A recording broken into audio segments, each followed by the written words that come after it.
안녕하세요. 북두시민혁명군의 전영돈입니다.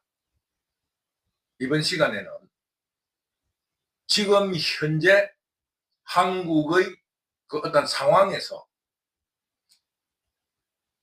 안중근 의사나 윤봉길 의사가 필요할 때이다, 이런 주제를 놓고 여러분과 말씀을 나누어 보기로 하겠습니다. 2월 18일 윤석열 대통령의 탄핵 심판 9차 재판 기일에서 헌법재판소는 국민들에게 엄청난 행위로 도발을 하면서 국민들을 깔보고 조롱했습니다. 이제 국민 너희들이 무슨 소리를 하고 여론이 어떻든지 무조건적으로 탄핵 심판에서 탄핵 소추의 그 어떠한 혐의를 인용할 것이며, 지금은 반란의 시간이지 법을 지킬 때가 아니다, 이런 분명한 태도와 그 언어를 표시했다고 할 수 있습니다. 이런 행위는 두 방향으로 저질러졌습니다. 첫째는 내용적으로 불법 행위를 무차별적으로 행사했으며 국민들에게 내가 이렇게 무차별적으로 불법을 한다, 왜 너희들이 어떻게 할 건데. 둘째는 여론을 무시하고 국민 저항권을 행사하라면은 한번 해보라, 이런 국민들을 희롱하는 듯한 행위를 보였습니다. 일제시대 총독부보다 더 악질적인 태도를 보인 것이다, 북두시민혁명군은 이렇게 생각합니다. 우선 윤석열 대통령이 20일 날 그 구속 취소의 심판이 열리는 그런 날이니까 변론기일을 연기시켜 달라는 요청을 묵살한 것입니다. 재판 기일은 정당한 사유가 있다면 누구나 인정되는 것입니다. 이것은 형사소송법의 취지인 100명의 범죄자를 놓치더라도 한 사람의 억울한 피해자가 나와서는 안 된다라는 이런 형사소송법의 기본적인 취지입니다.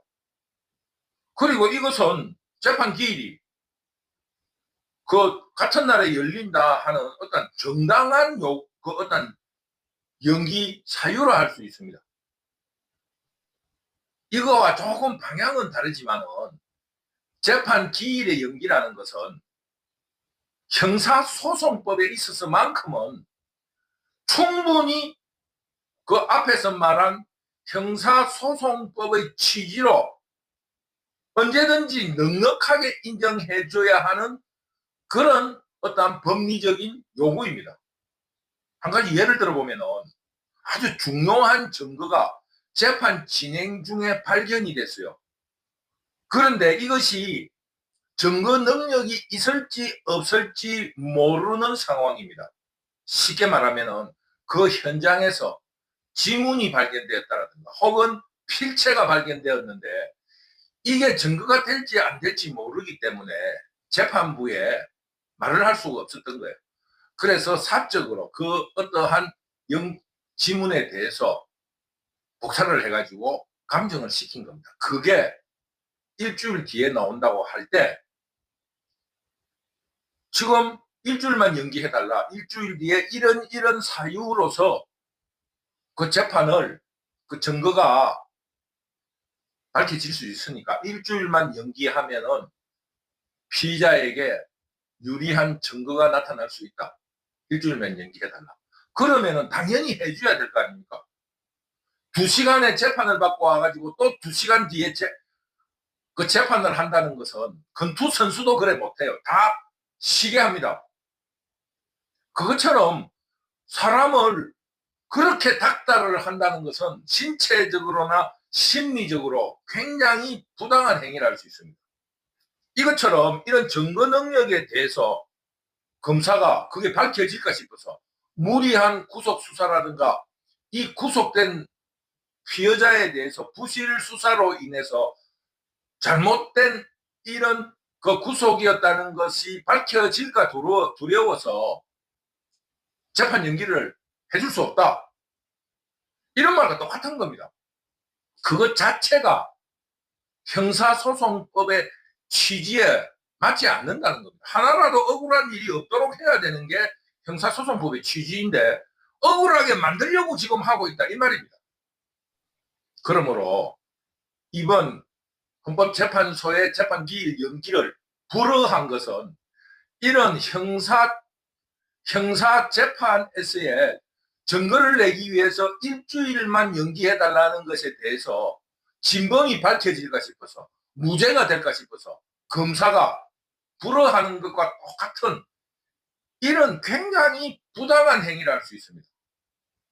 다 잘 알다시피 탄핵 심판은 형사소송법에 준한다, 형사소송법을 따른다 이렇게 규정이 되어 있습니다. 그리고 보통 형사재판의 경우에는 3심까지니까 또 재판기일을 불허할 수도 있어요. 왜? 2심이나 3심 항소심에 가면은 구제될 가능성이 있기 때문에 조금 이런 문제는 항소를 통해서 밝히도록 하십시오. 이렇게 할 수도 있어요. 그러나 이 지금 탄핵 심판은 단심입니다. 그런 단심의 절차를 놓쳐버리면 구제받을 방법이 없는 겁니다. 그러므로 이 방어권을 충분히 보장하기 위해서 그 재판 기간도 6개월이라는 긴 시간을 주면서 충분한 시간을 두고 있다고 할 수 있습니다. 지금 현재 윤석열 대통령의 탄핵 심판은 6개월이라는 시간 동안으로는 아직 시간이 넉넉하고 또 고의적으로 재판을 연기한 적도 없는데 당연히 이거는 허용해 줘야 하는데도 불구하고 이런 헌법재판소의 결정은 바로 국민을 무시하고 법을 위반하고 내가 하고 싶은 대로 할 테니까 너희들 마음대로 해봐라 하는 이런 굉장히 억압적인 상태로서 국민들을 간보고 있다 이렇게 생각합니다. 간을 보는 거예요. 어느 정도까지 이 바보 같은 국민들이 이런 짓을 하는가 두고 보자. 이런 태도라고 북두시민혁명군은 생각합니다. 왜? 재판을 해왔던 헌법재판관들이 이것이 위법이고 부당한 재판 지휘라는 것을 모를 리가 없습니다. 그리고 위법 행위로서 또 하나를 지적하자면 검찰 조서를 증거로 하겠다는 것입니다. 시청자 여러분들도 잘 알고 계시겠지만 이해하지 못하는 사람들을 위해서 간단히 설명을 해보기로 하겠습니다. 형사재판은 원고인 검사와 피고인 피의자가 당사자입니다. 그러므로 당사자는 검사의 주장과 피의자의 주장을 관찰을 해가지고 재판관이 판결을 내리는 그런 행위가 형사재판입니다. 간단히 말해서 검사는 죄가 있다 하고 그 피의자는 죄가 없다고 이렇게 상대적인 그런 주장을 하는 겁니다. 그래서 검사의 주장이라는 것은 검찰 조서예요. 그러니까 지금 현재 헌법재판소에서 결정을 내린 건 무슨 말이냐 하면은 검사의 주장만으로 재판을 판결하겠다는 거예요. 피의자의 이야기는 안 듣겠다는 거예요. 물론 피해자의 말을 안 듣겠다는 게 아니고 그 조서에 나와 있는 것에 대해서만큼은 검사의 주장을 일방적으로 인정하겠다는 겁니다. 그 피해자의 반박을 받지 않겠다는 겁니다. 이게 얼마나 여러분들이 형사재판을 머릿속으로 상상을 해봐도 알 겁니다. 어느 정인이 일방적으로 저 사람이 이런 일을 했고 이런 일을 한 거를 내가 봤다. 이거로 끝나는 거예요. 그리고 검찰 조서에는 피해자의 진술, 쉽게 말하면 물증이 없는 정인들의 증언만이 있는 물적인 증거가 없는 정인들의 증언이라고 하는 일방적인 진술만 서술된 게 대부분입니다. 물적인 증거가 없는 그 정인의 진술이 무슨 그게 증언이 될 수 있냐고. 거기에 대한 반박의 기회를 줘야 될 거 아닙니까?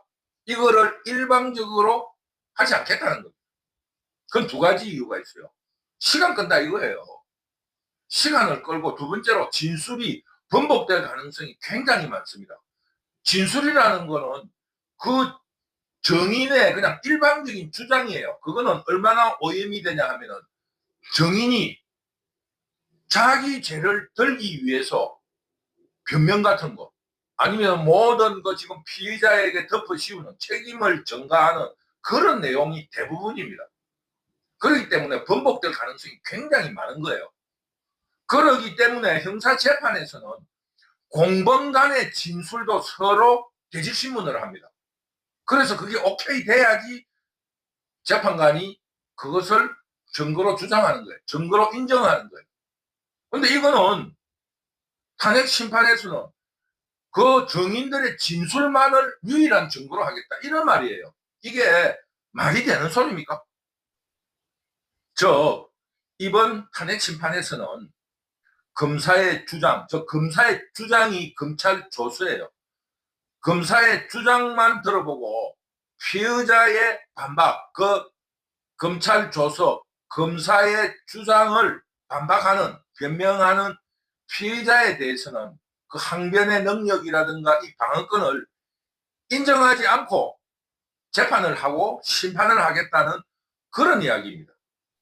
그러므로 결론으로 말하면 증거 없는 검사의 주장으로 탄핵을 시키겠다 이런 말입니다. 이게 바로 국민을 희롱하는 거 아닙니까? 또 하나는 이런 검찰 조서만으로 증거를 삼겠다고 4차 재판 기일과 5차 재판 기일에서 분명히 말을 했는데 항의를 하지 않았다는 이런 헌법재판소의 주장은 정말 코미디 같은 주장이라고 할 수 있습니다. 앞에서도 주장한 것처럼 형사소송법의 취지는 100명의 진범을 놓치더라도 한 사람의 선량한 피해자가 나오지 않도록 해야 한다는 것이 형사소송법의 취지인데 그런 취지로서 형사소송법에 대해서만큼은 언제든지 증거 능력이 나타나면 언제든지 제시할 수 있는 겁니다. 그러나 민사소송은 피해자를 구제하기 위해서는 빨리빨리 좀 진행을 해야 되기 때문에 증거에 대해서 항변을 한다든가 반박을 할 수 있는 기간을 두고 있습니다. 왜냐하면 자꾸 늘어지니까. 그러므로 형사법하고 민사법의 취지가 완전히 다르게 이 법적으로 규정되어 있습니다. 그래서 윤석열 대통령 측에서는 이런 점을 감안해서 그 기한이나 절차를 기다리고 있는데 헌법재판소에서 각본을 짜는 TF가 이런 자세한 내용을 모르는 비전문가라고 하든가 아니면은 국민의 안중에도 없이 고의적으로 재판을 빨리 진행시키기 위하고 또 반드시 반란에 성공시키려고 하는 이런 의도를 가지고 갑자기 형사소송법에 의해 진행되는 재판에 민사소송법을 들이댄 겁니다. 간단히 말해서 축구 경기를 하는데 그 페널티 박스에서 핸들링이 나온 거예요. 손을 축구에 대면 안 됩니다. 그런데 갑자기 심판이 배구 경기 룰을 들이대는 것 똑같은 일이 벌어진 거라고 말할 수 있는 겁니다. 그 관중들이 얼마나 참 기가 차겠습니까? 저런 심판에게 축구 경기를 보게 하고 있었구나 하는 것처럼 이런 어처구니 없는 놈들이 지금 국민이 뽑은 대통령을 심판하려 하고 있구나. 이 법에도 없는 일로 그 법의 절차로서 다음 구차주음의 마감에 가서 혹은 재판에 전략적으로 그런 거를 이야기를 했는데 갑자기 민사소송법을 들이대면서 기간이 지나고 항의하지 않았다고 말할 수 없다. 이미 지나갔다. 시간이 지나갔다. 이런 말을 하고 있는 것을 보면은 이것들이 국민들을 바보로 취급하고 있구나 아니면은 깔보고 있구나 이런 거를 느끼지 않을 수 없다는 겁니다.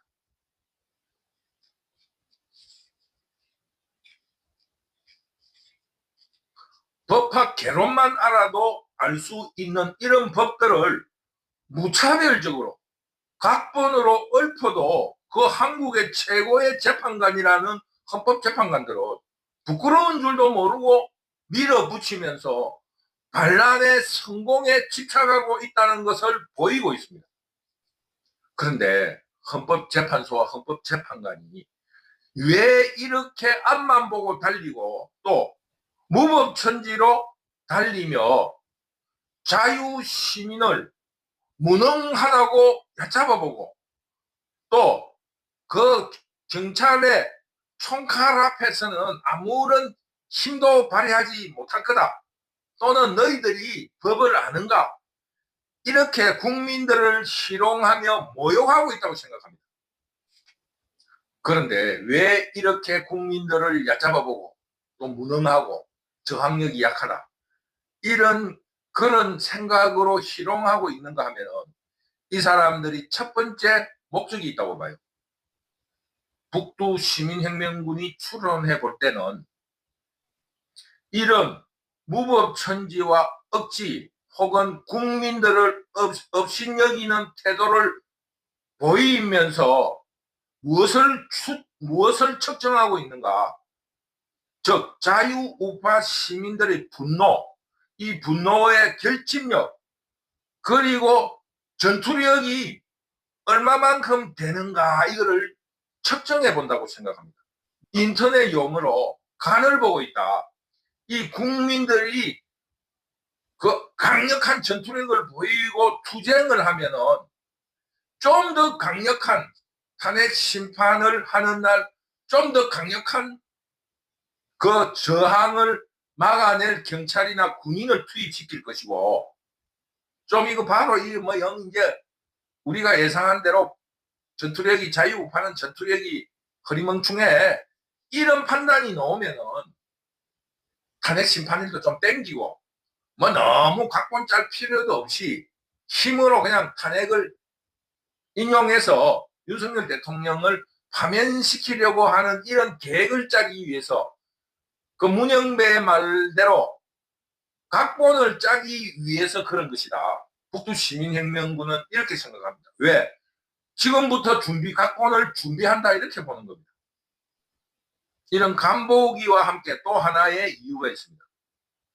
이 자유시민, 우리 국민들이 그 친일 청산의 문제가 나왔던 것처럼 보복 없는, 청산 없는, 흐리멍텅하다고 하는 이런 국민들의 태도 때문이라고 생각합니다.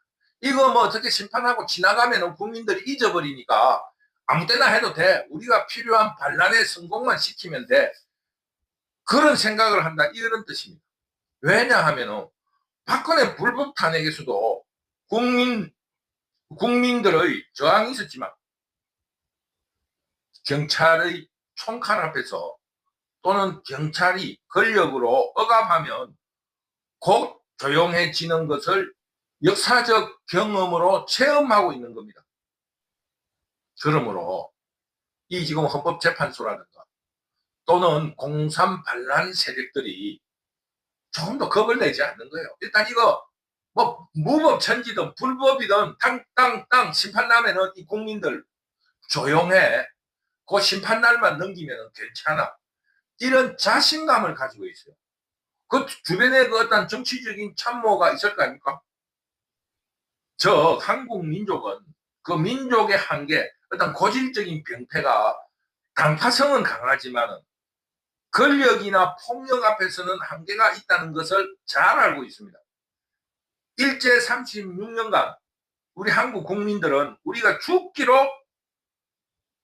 그 독립을 위해서 저항을 했다고 하지만은 학술적인 논문이나 여러 가지의 그 어떠한 사례를 보면은 일제 36년간 일제는 한국 식민지 통치를 무난하게 아주 평화롭게 그 36년간 별 큰 일 없이 무사히 그 통치를 했고 미국이 아니었으면 우리나라는 영원히 독립할 수 없었을 건데 하며 너무나 아쉬워하고 있다는 것이 전체적인 평가입니다. 그것뿐입니까? 똑같은 민족인 북한은 80년간 굶어 죽고 있는데도 김일성 장군 이러면서 3대를 세습을 하고 있어도 굶어 죽으면서도 그 총칼 앞에 무력 앞에 80년간 복종하고 있는 겁니다. 이 얼마나 무기력한 그런 민족성이냐 이겁니다. 우리가 간단하게 우리가 얕잡아보고 있는 베트남을 보세요. 베트남이 얼마나 전쟁을 지독하게 치르고 그 식민 시대 동안 저항했는가. 이것만 봐도 우리 국민들은 권력 앞에 혹은 총칼 앞에 혹은 폭력 앞에는 굉장히 무기력한 민족이다. 저항성이 없다. 이런 것을 역사적으로 증명하고 있습니다. 그러니까 이 지금 헌법재판관이라든가 공산 반란 도둑대들이 지금 현재 간을 보면서 요 정도밖에 안 되구나. 지금 만약에 20일까지 무사태평으로 넘어가면은 3월 3일이라 바로 판결 나버립니다. 어떻게 그리 빨리 끝났나? 왜 내 마음인데 하면 국민들이 어떻게 할 겁니까? 반성해야 된다 이겁니다. 이제 이런 반성 속에서 자유민주주의를 누리고 있는 우리 시민으로서는 완전히 달라져야 합니다. 간단히 말해서 우리의 자유와 또 우리가 자유로서 누리는 권리에 대해서 강력하게 주장하고 저항할 줄 알아야 한다 이 말입니다. 만약에 이런 무법천지에도 자유우파 시민들이 조용하다면 아니면은 끼리끼리 모여가지고 웅성거리기만 한다면은 이 공산 반란 도둑대들은 법은 안중에도 없고 국민들의 저항은 안중에도 없고 이거는 총 공포탄 2발만 쏘면 끝난다라는 이런 인식 속에서 2월 말에 바로 탄핵 심판 결정을 할 수도 있습니다. 뭐 시간 끌 거 있나? 이러나 저러나 어차피 공포탄 2발을 쏘는 것으로 끝을 낼 건데 뭐 크게 피해 있을 것도 없고 죽어봐야 10명밖에 더 죽겠나? 밀어붙여. 이러면 끝나는 거예요. 그러므로 이제는 더 이상 자유우파 시민들끼리 모여가지고 광화문에 모여가지고 웅성웅성 거릴 때가 아니다. 국주시민혁명군은 이것을 말씀드리려고 오늘 강의를 하는 겁니다. 이제는 자유우파 시민들이 자유에 대한 의지 혹은 자유를 지키겠다라는 그런 분명한 의사표시 또 80년을 누려왔던 자유민주주의 체제에 대해서 그런 자유에 대한 의지와 함께 자유인 혹은 국민으로서의 권리를 지키려는 성숙한 시민의식을 보일 때가 된 것입니다. 지금 윤봉길 의사나 안중근 의사 같은 이런 훌륭한 분이 필요할 때입니다. 누군가 스스로 나서야 한다. 이런 말씀을 드리려고 하는 겁니다. 이거는 정말 어느 누구나 할 수 있는 일은 아닙니다. 그러나 이 일은 성공만 한다면 국민적 영웅이 될 수 있다. 왜? 이 반란 도둑대들을 우리 자유우파가 반드시 몰아낼 계기를 만들기 때문입니다. 그렇기 때문에 세이브 코리아나 정광훈 목사팀은 구국의 결단으로서 윤봉길이나 안중근 같은 사람을 발굴하고 투입해야 합니다. 3월 1일은 늦습니다. 누군가의 용기 있는 열사 안중근 같은 의사가 나타나기를 간절하게 바라봅니다. 시대는 영웅을 만든다고 이런 격언을 되새기면서 이 혼란한 시기에 나타날 국민적 영웅을 기다립니다. 오늘의 강의는 지금 헌법재판소가 얼마나 불법을 저지르고 얼마나 국민을 무시하고 있는가를 말씀드리면서 지금은 너무 시간이 지나가고 있다. 너무 허무하게 지나가고 있다. 결론이 날 때가 됐다. 우리 자유우파 시민들의 전투력과 저항심을 보여주자. 그러기 위해서는 지금은 윤봉길 의사와 안중근 의사와 같은 그런 영웅이 필요할 때다. 이런 말씀을 드리면서 간곡한 기도를 하는 겁니다. 영웅이여, 이 어려운 시대에는 영웅이 나라를 구할 텐데 지금 영웅은 어디서 잠들어 있는가? 이런 한탄과 함께 북두시민혁명군의 우울한 강의를 마치도록 하겠습니다. 그러나 북두시민혁명군은 영웅이 나타나리라 믿습니다. 반드시 나타날 거라고 확신합니다.